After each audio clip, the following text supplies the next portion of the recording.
Anasını ilk dəfə görən körpə ondan ayrılmaq istəmədi. Doğuşdan sonra tibb bacısı anası yeni doğulan körpəsini görsün deyə ona yaxınlaşdırır.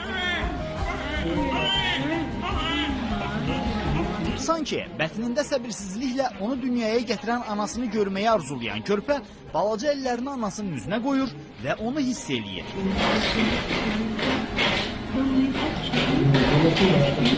Tibb bacısı otaqdan çıxarmaq istəyəndə isə körpə ağlamağa başlayır. Tibb bacısı onu uzaqlaşdıranda körpənin səsi daha da yüksəlir. Yenidən anasına yaxınlaşdırılanda isə yanağını anasının yanağına, əlini isə alnına qoyaraq sakitləşir.